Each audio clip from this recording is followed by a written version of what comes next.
আশা করি সবাই ভালো আছেন। হ্যাঁ, আমি জানি কতটুকু ভালো আছেন, কারণ দেশের যে পরিস্থিতি, পাম্পে তেল নাই, শুধু সরকার কইতেছে তেল আছে। আমি যতটুকু জানি চট্টগ্রামে বর্তমানে পেঁয়াজের অবস্থা খুব দুর্দশা।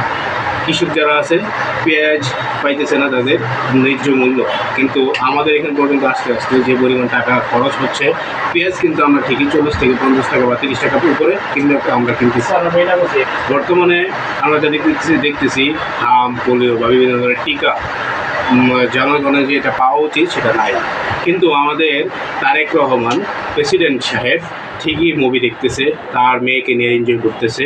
তার বর্তমানে যে পরিস্থিতি বোঝা যাচ্ছে, এবং বোঝা যাচ্ছে যে তিনি হলো পুরো দেশের থেকে বাহিরে একজন মানুষ, দেশের কোনো খোঁজখবর নাই, কোনো কিছুই নাই। এবং সাধারণ জনগণ যারা আছে, সাধারণ জনগণের দিকে উনি একদিকে, উনির মজা মাস্তি সব কিছু দরকার আছে, কিন্তু দেশের জনগণের কোনো কিছু দরকার নেই।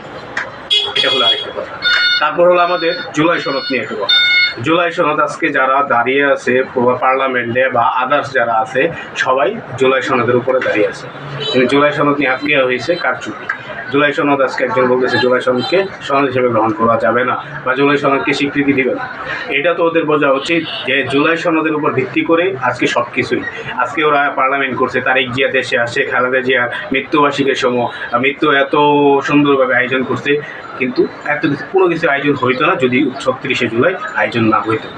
তো দয়া করে সবাইকে আমি একটা জিনিস জানাইতে যাচ্ছি, মেসেজ দিতে যাচ্ছি, আপনারা যারা সচেতন মানুষ আছেন তারা অন্তত দেশের ভিতরে মুখ খুলে না বলতে পারেন, সামাজিক যোগাযোগ অন্তত বলেন যে দেশটাকে আবার পুনরায় আগের মতো নেওয়ার জন্য এবং সুন্দরভাবে ঘোরার জন্য।